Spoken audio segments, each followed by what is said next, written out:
नमस्कार. सक्षमच्या मंचावर आपलं सर्वांचं स्वागत आहे. मी शिल्पा तळवेलकर, आपली लर्निंग फॅसिलिटेटर आणि काउन्सिलर.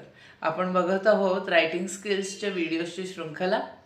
गेल्या व्हिडिओमध्ये आपण बघितलं की मुलांमधील काही अक्षमता की ज्याच्यामुळे मुलांना लिहिण्याचे प्रॉब्लेम्स येतात. त्यातील एक एक क्षमता आपण प्रत्येक व्हिडिओमध्ये बघणार आहोत.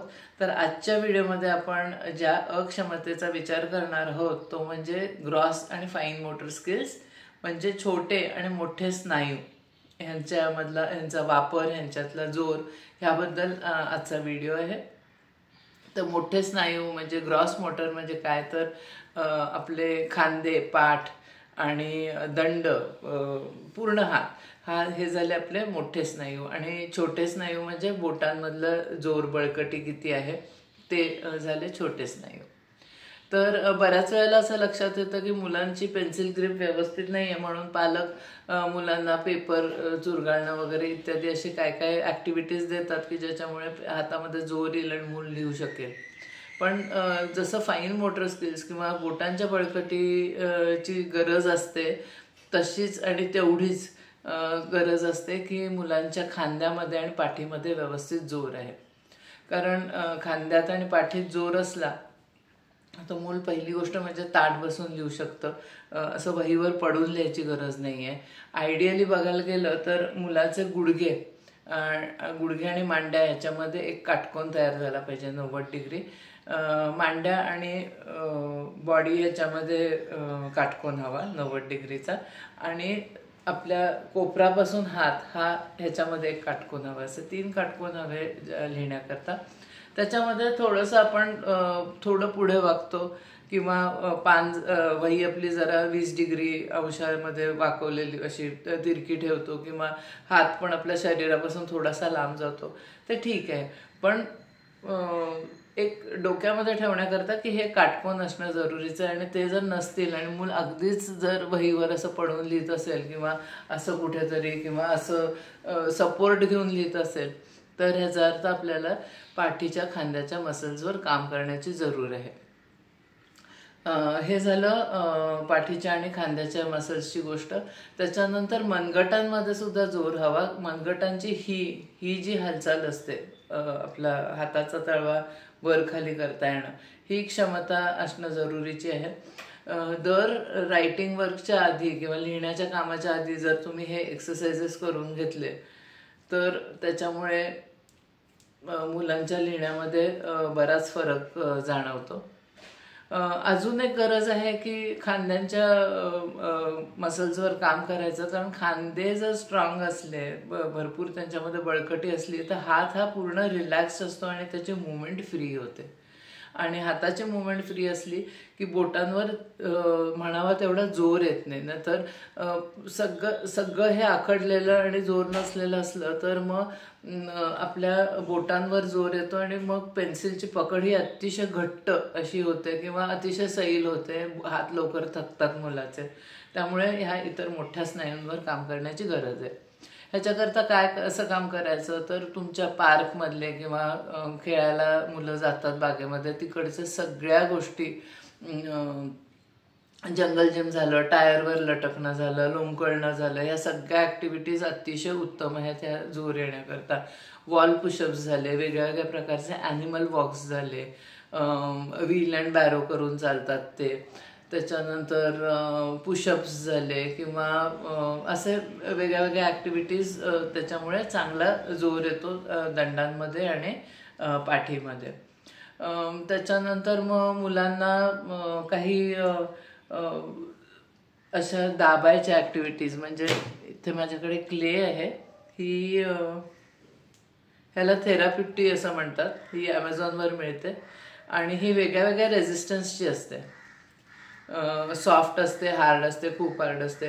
तर अशासारखी जर थेरापुट्टी मुलांना दिली तर हे असं बोटांमध्येही दाबण्याकरता ह्यांनी जोर येतो किंवा ह्याचा चांगला रेझिस्टन्स मिळतो. हे अशी ओढायची थेरापुट्टी, ह्याला जोर लावावा लागतो, अशी ओढायची, ह्यांनी ॲक्टिव्हिटीज करायच्या. तर ह्याच्यामुळे मुलांच्या हातामध्ये आणि बोटांमध्ये चांगला जोर येतो. ही कमी रेझिस्टन्सची आहे थेरापुट्टी. त्याच्यानंतर मग ही निळी आहे ही थोडी जास्ती वाढलेल्या रेझिस्टन्सची आहे, आणि ही काळी आहे ही मॅक्सिमम रेझिस्टन्सची आहे. तर तुमच्या मुलाला काय योग्य वाटेल तशी तुम्ही थेरापुटी घेऊ शकता आणि त्याच्या ॲक्टिव्हिटीज करू शकता. त्याच्यानंतर मुलांचे जे तळवे असतात, हे मी तुम्हाला वेगवेगळे घटक सांगते की चांगली पेन्सिल ग्रिप येण्याकरता काय काय घटक आहेत. तर पहिला म्हणजे आपल्या खांदा, पाठ आणि आर्म्समध्ये चांगला जोर असणं. दुसरा म्हणजे बोटांची हालचाल, मनगटाची ही अशी हालचाल हे होणं जरुरीचं आहे. तिसरं म्हणजे हात हा असा वाकणं, हा असा बंद होणं. हे जे आर्चेस आहेत आपले त्याच्यामधनं चांगला व्यवस्थितपणे वाकणं जरुरीचं आहे. ह्याच्याकरता तुम्ही पेपर क्रशिंगची ॲक्टिव्हिटी मुलांना देऊ शकता की ज्याच्यामुळे ही हालचाल मुलांची व्यवस्थित होते. तिसरी गोष्ट आहे की थंब ऑपोजिशन. थंब ऑपोजिशन म्हणजे अंगठा जर असा धरला तर प्रत्येक बोटाला असं जुळवता आलं पाहिजे. फिंगर टिप अंगठा एकाच ठिकाणी धरून अंगठा आणि बोट ह्याच्यामध्ये हे छान असा गोल तयार झाला पाहिजे. कारण तो जो गोल तयार झाला तर पेन्सिलची मुवमेंट असते. ही जर आपण पेन्सिल घेतली तर हा गोल तयार असेल तर ही पेन्सिलची मुवमेंट व्हायला स्कोप असतो किंवा ती होऊ शकते. जर तो गोल तयार नसेल आणि मुलाची पकड ही अशी असेल तर मग पेन्सिलची हालचाल होत नाही. मग अशा वेळेला मग सगळी हालचाल असते ती बोटांनी न होता मनगटांनी होते, आणि मग मनगटांनी होते त्यावेळेला मूल असं लिहित नाही, तर तो मनगट असं ठेवून ही अशी लिहायची पद्धत होते. आणि हे बऱ्याच वेळेला डावखुऱ्या मुलांमध्ये आपल्याला दिसतं. ही अशी करून लिहायची त्यांना सवय असते. आणि मग जर मनगटातनं हालचाल होत असेल तर मग अक्षरावर जो कंट्रोल असतो किंवा लाईनींमध्ये राहणं हे कोऑर्डिनेशन मुलांना जमत नाही. तर ते जरुरीचं आहे. त्याच्याकरता तुम्ही साधे एक्सरसाइजेस देऊ शकता. एक तर क्ले पण आहे, त्याच्यानंतर ह्या अशा क्लिप्स आहेत, नंतर मग कॉलिन स्प्रे असतो तशासारख्या बाटलीमध्ये पाणी भरून ते उडवणं, ते एक असू शकतं. त्याच्यानंतर साधी गोष्ट म्हणजे हे असं करून हे उघडायचा प्रयत्न करणं, हा एक खेळ असू शकतो. असे बरेच खेळ आणि ह्याच्यातनं तुम्ही ॲक्टिव्हिटीजमधनं हा जोर तुम्ही वाढवू शकता. त्याच्यानंतर मग अजून एक फॅक्टर आहे ते म्हणजे की आपली ही 3 बोटं असतात ही कौशल्याची बोटं असतात असं म्हणतात, आणि ही 2 बोटं असतात ही स्टॅबिलिटी करता असतात. अपेक्षित आहे की कुठलंही काम आपण करतो, झिप असेल, बटन असेल किंवा बारकाईचं जे काम असेल, कौशल्याचं काम असेल, त्याच्यामध्ये ही 3 बोटं आपण प्रामुख्याने वापरतो स्किल करता. ही 2 बोटं ॲडिशनल जोर येण्याकरता किंवा स्टॅबिलिटी येण्याकरता वापरतो. तर ही 2 बोटं जर लिहिताना सगळी 5 बोटं जर वापरली जात असतील किंवा अशी पकड असेल पेन्सिलची तर मग ते अक्षर चांगलं येत नाही. त्याच्यामुळे तुम्ही मुलांना काही पण असं पेपर क्लिप किंवा पेनचं टोपण वगैरे हे इथे असं धरायला देऊ शकता. आणि मग त्याच्यानंतर मग ही 3 बोटं आहेत ही इथे पेपर क्लिप धरलेली आहे, आणि मग ह्या 3 बोटांनी लिहायचं काम करायचं.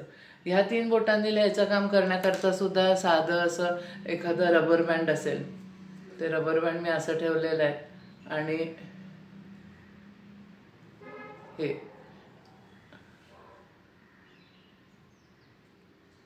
अशी हालचाल करण्याकरता ह्या रबर बँडचा तुम्ही उपयोग करून घेऊ शकता. तर हे झाले काही व्यायाम प्रकार.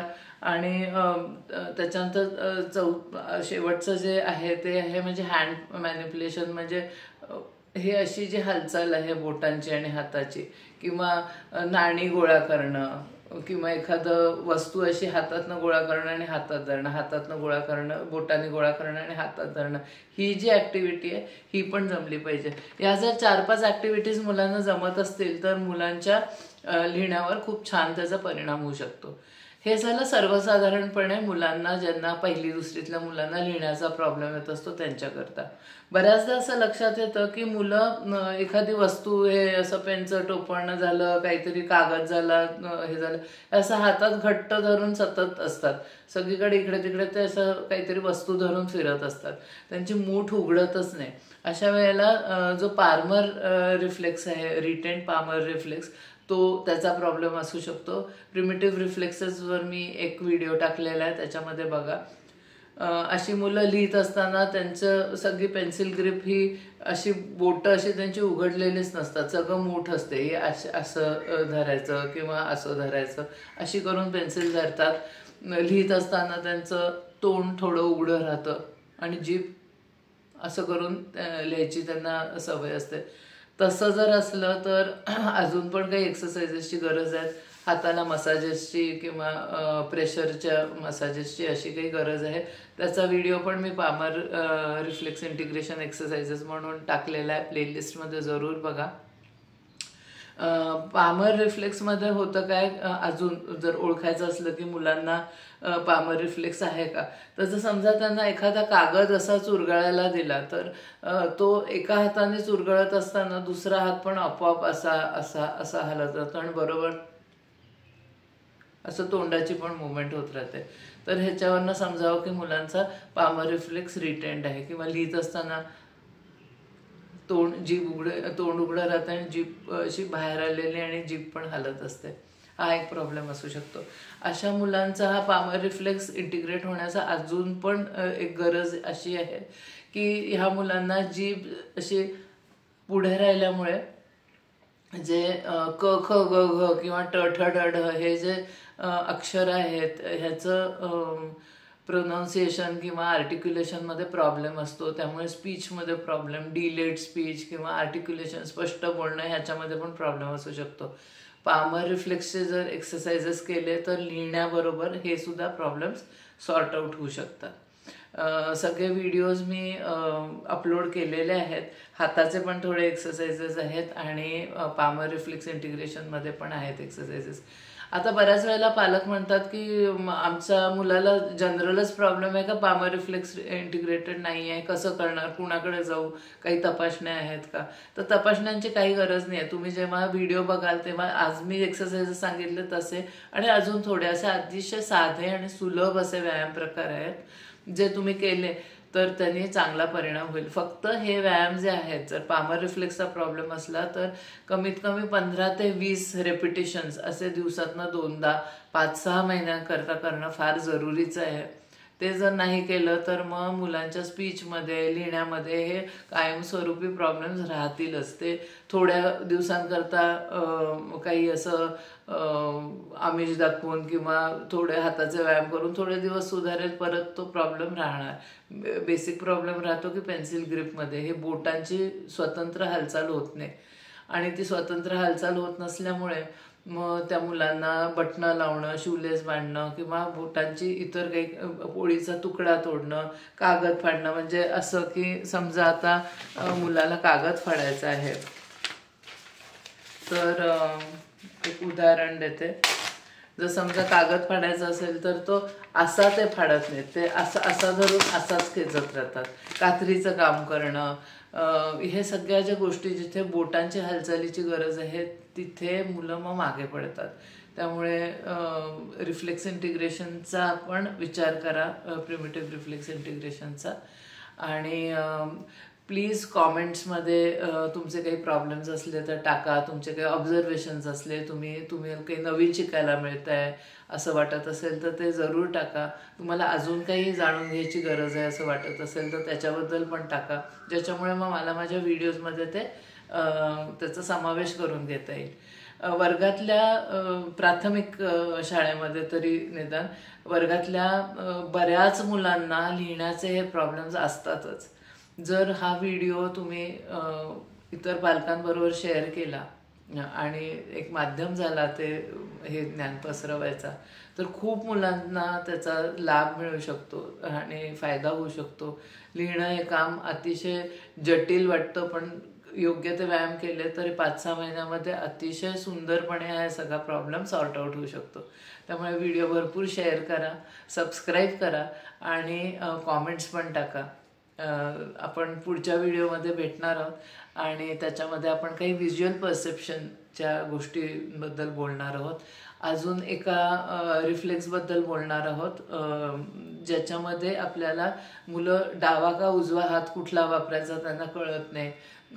4-5 वर्षाचे झाले तरी सुद्धा कधी डावा हात कधी उजवा हात वापरतात किंवा ब्लॅकबोर्डवरनं कॉपी करण्यामध्ये त्यांना प्रॉब्लेम येतो, रीडिंगमध्ये, रायटिंगमध्ये, बॅलन्सिंगमध्ये, चालण्यामध्ये, असे इतर बऱ्याच ठिकाणी त्यांना प्रॉब्लेम दिसतो.